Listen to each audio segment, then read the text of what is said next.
নমস্কাৰ প্ৰিয় দৰ্শক, পুনৰ এবাৰ আপোনালোক সকলোকে আমাৰ এই চেনেলটোলৈ আন্তৰিক স্বাগতম জনাইছো। প্ৰিয় দৰ্শক, কালিলৈ হৈছে ভাদ মাহৰ 28 তাৰিখ আৰু ইংৰাজী মাহৰ 14 ছেপ্টেম্বৰ দেওবাৰ। কালিলৈ আছে ভগৱান শ্ৰীকৃষ্ণৰ জন্ম অষ্টমী তিথি। গতিকে অসমীয়া পঞ্জিকাৰ অনুসৰি 2025 বৰ্ষৰ ভাদ মাহৰ অষ্টমী তিথি পৰিছে ভাদ মাহৰ 28 তাৰিখে, কালিলৈ দিনটোত।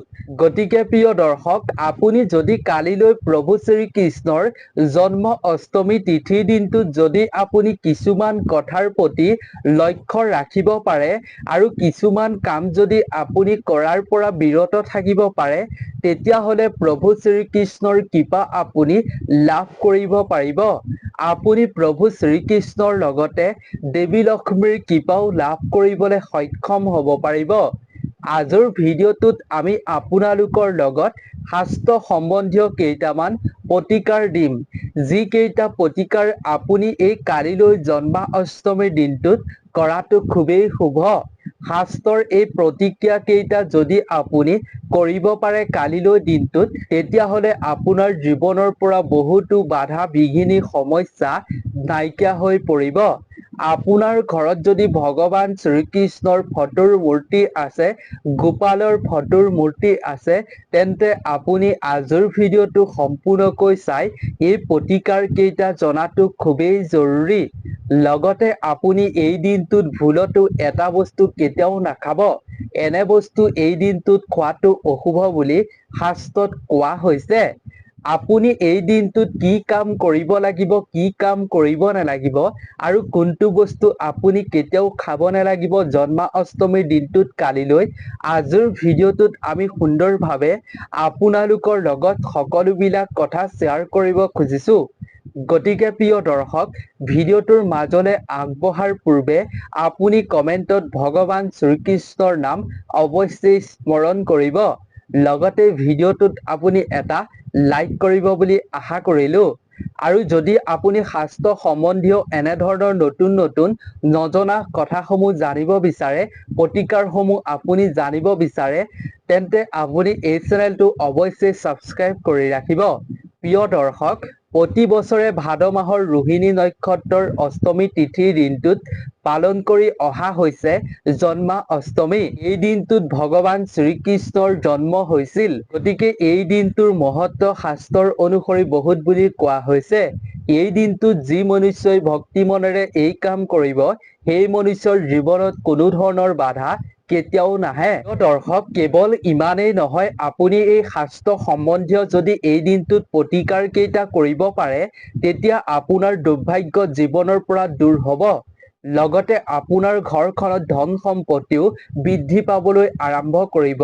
প্ৰতিজন সদস্যই প্ৰভু শ্ৰীকৃষ্ণৰ আশীষ লাভ কৰিবলৈ সক্ষম হ'ব পাৰিব আৰু ঘৰলৈ ইতিবাচক শক্তি আহিব আৰু পৰিয়ালৰ মাজত সুখ সমৃদ্ধি বৃদ্ধি পাব আৰু আপুনি সফলতাত কোনো ধৰণৰ বাধাৰ সন্মুখীন হ'বলগীয়া হ'ব নালাগে।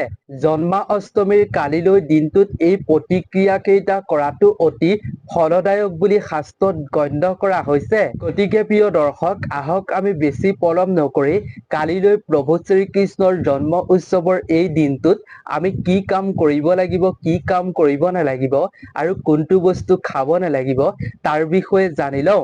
প্ৰিয় দৰ্শক, প্ৰথমতে আমি আপোনালোকৰ লগত শ্বেয়াৰ কৰিব খুজিছো কালিলৈ আপুনি কি কি কাৰ্য কৰিব লাগিব, অৰ্থাৎ কি কি আপুনি শাস্ত্ৰ সম্বন্ধীয় প্ৰতিকাৰ কৰিব লাগিব। এক নম্বৰতে হৈছে কালিলৈ যিহেতু জন্মাষ্টমীৰ দিনা আপুনি কেশৰৰ লগত গাখীৰ মিহলি কৰি আপোনাৰ ঘৰত যদি গোপালৰ ফটোৰ মূৰ্তি আছে, তেন্তে আপুনি অভিষেক কৰক গোপালৰ ফটোৰ বা মূৰ্তিখন। ইয়াৰ ফলত আপোনাৰ ঘৰলৈ সুখ আৰু সমৃদ্ধিৰ আগমন হ'ব, শান্তি আহিব, নেতিবাচক শক্তি ঘৰৰ পৰা দূৰ হৈ ইতিবাচক শক্তি আহিব আপোনাৰ ঘৰলৈ। লগতে ৰাহু কেতুৰ কুপ্ৰভাৱৰ পৰা আপোনাৰ ঘৰখন মুক্ত হ'ব পাৰিব। সেইবাবে আপুনি গোপালৰ ফটোৰ মূৰ্তি থাকিলে কেশৰ আৰু গাখীৰ মিহলি কৰি অভিষেক অৱশ্যেই কৰিব।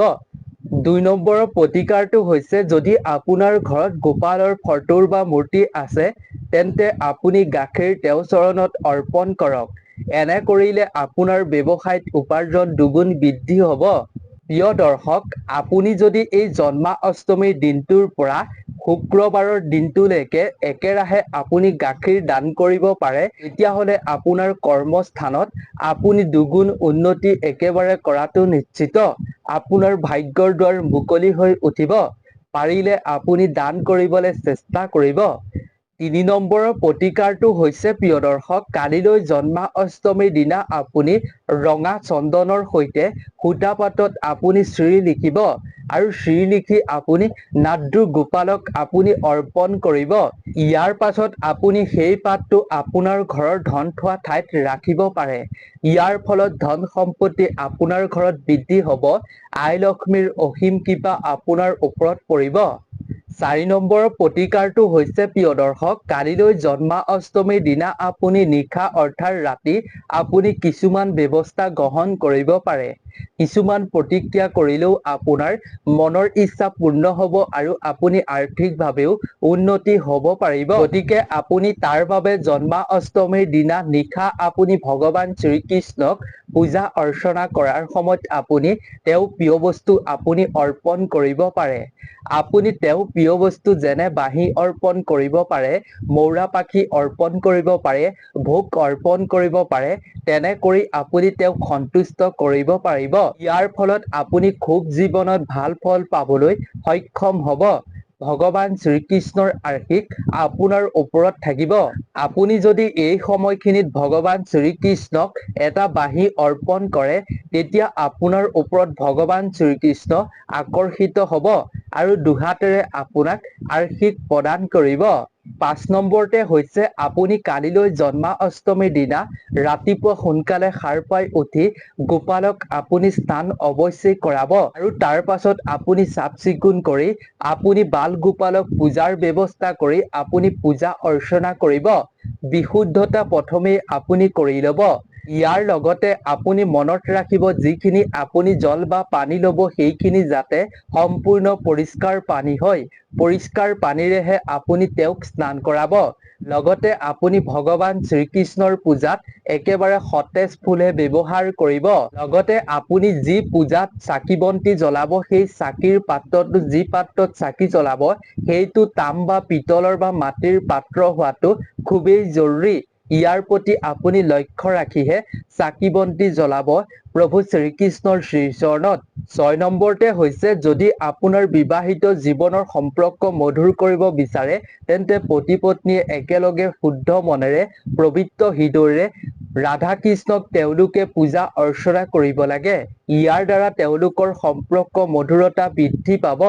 7 নম্বৰতে হৈছে প্ৰিয় দৰ্শক, জন্মাষ্টমীৰ ৰাতিপুৱাৰ পৰা আপুনি যেতিয়ালৈকে পূজা কৰিব নিশা, তেতিয়ালৈকে আপুনি সাৰ পাই থাকিব লাগে আৰু আপোনাৰ মনত ভক্তিভাৱ থাকি আপুনি ভগৱান শ্ৰীকৃষ্ণৰ হৰিৰ গুণানুকীৰ্তন কৰিব লাগে। এই দিনটোত যিমান পাৰে প্ৰভু শ্ৰীকৃষ্ণৰ মন্ত্ৰ জপ কৰিব লাগে এই দিনটোত যিমান পাৰে। 8 নম্বৰতে হৈছে, জন্মাষ্টমীৰ পূজাৰ সময়ত আপুনি পূজা কৰি থকাৰ সময়তে আপুনি শংখত কিছু গাখীৰ অৰ্পণ কৰিব লাগে। লগতে আপুনি তুলসী পাত অৰ্পণ কৰিব লাগে শ্ৰীকৃষ্ণৰ পূজাত আৰু আপুনি সন্ধিয়াৰ সময়ত তুলসী গছৰ তলত এগছি শুদ্ধ প্ৰদীপ অৱশ্যেই জ্বলাব। যদি আপুনি চাকি বন্তি প্ৰদীপ জ্বলাব নোৱাৰে, তেন্তে আপুনি অৱশ্যেই প্ৰাৰ্থনা কৰি ভগৱান শ্ৰীকৃষ্ণৰ নাম জপ কৰিব। প্ৰিয় দৰ্শক, এই দিনটোত আপুনি কি বস্তু ভুলতো খাব নালাগিব, আহক এইবাৰ আমি তাৰ বিষয়ে জানি লওঁ। প্ৰিয় দৰ্শক, এই দিনটোত আপুনি ভুলতো কেঁচা গাখীৰ কেতিয়াও নাখাব। মাছ মাংস খুৰা কেতিয়াও ভুলতো নাখাব। যদি ঘৰত ভগৱান শ্ৰীকৃষ্ণ গোপালৰ ফটো মূৰ্তি আছে, তেন্তে আপুনি এই বস্তু খোৱাৰ পৰা একেবাৰে বিৰত থাকিব। সুৰাজাতীয় বস্তু একেবাৰে খোৱাটো নিষিদ্ধ কৰা হৈছে শাস্ত্ৰৰ অনুযায়ী। যদি আপুনি এই বস্তু নোখোৱাকৈ এই নিয়ম মানি চলে, তেতিয়া আপুনি সুফল নিশ্চিতভাৱে পাব পাৰিব। লগতে আপুনি এই দিনটোত কিছুমান কাম একেবাৰে কৰাটো শাস্ত্ৰৰ অনুযায়ী অশুভ বুলি কোৱা হৈছে। শ্ৰীকৃষ্ণৰ জন্মাষ্টমীৰ এই পবিত্ৰ তিথিৰ দিনটোত আপুনি কাকো অপমান নকৰিব। ধনী বা দুখীয়া সকলো ভক্ত ভগৱানৰ বাবে সমান। গতিকে আপুনি কোনো মানুহক অপমান ভুলতো নকৰিব। এই দিনটোত আপুনি গছ-গছনি ভুলতো কেতিয়াও নাকাটিব। তেনে কৰাটো অশুভ বুলি মনা হৈছে। ভগৱান শ্ৰীকৃষ্ণই গছ-গছনিত বাস কৰে। গতিকে আপুনি এনে কাৰ্যত গছ-গছনি কটাৰ পৰা বিৰত থকাটো খুবেই ভাল আপোনাৰ বাবে। লগতে আপুনি এই দিনটোত ভুলতো গৰুক অপমান নকৰিব। গৰুক অপমান কৰা মানে আপুনি ভগৱান শ্ৰীকৃষ্ণক অপমান কৰা। যদি আপুনি গোপালক সন্তুষ্ট কৰিব পাৰে তেন্তে ভগৱান শ্ৰীকৃষ্ণও খুবেই প্ৰসন্ন হ'ব। সেইবাবেই আপোনাৰ ঘৰত যদি গৰু আছে তেন্তে আপুনি কিবা এটা অৱশ্যেই খাবলৈ দিব। তেনে কাৰ্য কৰাটো খুবেই শুভ বুলি কোৱা হৈছে শাস্ত্ৰত। কেৱল প্ৰিয় দৰ্শক ইমানেই নহয়, কালিলৈ দিনটোত আপোনাৰ মনত কেৱল ভক্তিহে থাকিব লাগিব। এই দিনটোত আপোনাৰ পূৰ্ণ নিৰ্মল হৃদয়েৰে, সঁচা হৃদয়েৰে আপুনি ভগৱানক আৰাধনাহে কৰিব লাগিব। কোনো অসৎ কামত আপুনি লিপ্ত হোৱাটো শুভ বুলি মনা নহয় এই দিনটোত। লগতে এই দিনটোত কাকো আপুনি টকা পইচা ধাৰলৈ ঋণলৈ আনিব বা দিব নালাগে। আৰু ঘৰৰ সামগ্ৰী কেতিয়াও এই দিনটোত আনক দিব নালাগে। পাকঘৰৰ পৰা আপুনি যিকোনো ধৰণৰ বস্তু আনক এই দিনটোত দিয়াটো অশুভ বুলি মনা হৈছে। ইয়াৰ দ্বাৰা লক্ষ্মী দেৱী আপোনাৰ ঘৰৰ পৰা গুচি যাব পাৰে ঘৰ এৰি। সেইবাবেই আপুনি কোনো কাৰণতে ঘৰৰ পৰা এই দিনটোত একো বস্তু আনক নিদিব। বিশেষকৈ ভগৱান শ্ৰীকৃষ্ণৰ লগত জড়িত, গোপালৰ লগত জড়িত আৰু লক্ষ্মী দেৱীৰ লগত জড়িত এই বস্তুসমূহ কেতিয়াও আপুনি আনৰ লগত কেতিয়াও আপুনি ভাগ বতৰা নকৰিব। যদি আপুনি জন্মাষ্টমীৰ কালিলৈ দিনটোত ব্ৰত ৰাখিবলৈ গৈ আছে, উপবাস ৰাখিবলৈ গৈ আছে, তেন্তে সম্পূৰ্ণ নিষ্ঠাৰে আপুনি ব্ৰত পালন কৰিব। তেতিয়াহে ব্ৰতৰ আপুনি শুভ ফল পাব পাৰিব। তেনে ক্ষেত্ৰত আপুনি কোনো জীৱ-জন্তুক কেতিয়াও হত্যা নকৰিব। প্ৰতিজন ব্যক্তিয়ে ইয়াৰ প্ৰতি সাৱধান হ'ব লাগিব। লগতে কাৰো লগত আপুনি হাই কাজিয়াত লিপ্ত নহ'ব। ইয়াৰ পৰা বিৰত থকাটো একেবাৰে জৰুৰী। জীৱ-জন্তু পশীক অনিষ্ট কৰা মানে ভগৱান শ্ৰীকৃষ্ণক অনিষ্ট সাধন কৰা। গতিকে এনে কাৰ্য কৰিলে প্ৰভু শ্ৰীকৃষ্ণ অসন্তুষ্ট হৈ আপোনাক কৃপা কোনোদিন কেতিয়াও প্ৰদান নকৰিব। যদি প্ৰিয় দৰ্শক আপোনাৰ ঘৰখনত বহু কাজিয়া পচাল অশান্তি হৈ থাকে, তেন্তে আপুনি কালিলৈ জন্মাষ্টমীৰ দিনা সন্ধিয়াৰ সময়ত আপুনি তুলসী গছৰ তলত এগছি শুদ্ধ প্ৰদীপ জ্বলাব। আৰু আপুনি ওম নমো ভাগৱতে বাসুদেৱায়ে এই মন্ত্ৰ আপুনি উচ্চাৰণ কৰিব 21 বাৰ। মনত ৰাখিব এই কথা। লগতে প্ৰিয় দৰ্শক, যদি আপুনি জন্মাষ্টমীৰ দিনটোত সম্পূৰ্ণ সুফল পাব বিচাৰে, তেন্তে আপুনি এই দিনটোত হালধীয়া কাপোৰ পিন্ধিব। হালধীয়া কাপোৰ পৰিধান কৰি আপুনি হালধীয়া ফল, হালধীয়া ফুল, হালধীয়া মিঠাই আপুনি গোপালৰ শ্ৰীচৰণত অৰ্পণ কৰিব। ইয়াৰ দ্বাৰা আপুনি সম্পূৰ্ণ সুফল পাব পাৰিব। প্ৰিয় দৰ্শক, শ্ৰীমদ ভাগৱত গীতাৰ অনুসৰি কোৱা হৈছে ভগৱান শ্ৰীকৃষ্ণক প্ৰসন্ন বা সন্তুষ্ট কৰিবলৈ 56টা ব্যঞ্জন আগবঢ়োৱা হৈছিল। গতিকে প্ৰিয় দৰ্শক, সেইবাবেই আপুনি এই দিনটোত কেঁচা গাখীৰ আৰু টেঙা দৈ ভুলতো কেতিয়াও সেৱন কৰিব নালাগে। ইয়াৰ ফলত আপোনাৰ শৰীৰত বহুতো সমস্যাৰ সৃষ্টি হ'ব পাৰে। তাৰ প্ৰতি প্ৰতিজন সদস্যই লক্ষ্য ৰাখিব। কোনো ঘৰৰ কোনো সদস্যকে খাবলৈ নিদিব এনে বস্তু। আজিৰ ভিডিঅ'টো ইমানেই আছিল। আশা কৰোঁ ভিডিঅ'টো চাই নিশ্চয় ভাল পালে। যদি ভিডিঅ'টো চাই ভাল পালে তেন্তে ভিডিঅ'টো আপোনাৰ বন্ধুবৰ্গ আত্মীয়ৰ লগতো যিমান পাৰে শ্বেয়াৰ কৰিব। গতিকে আজিৰ ভিডিঅ'টোৰ পৰা আমি বিদায় লৈছোঁ। আপোনালোক সকলো ভালে থাকক, সুস্থ থাকক, তাৰেই আমিও কামনা কৰিলোঁ। ধন্যবাদ।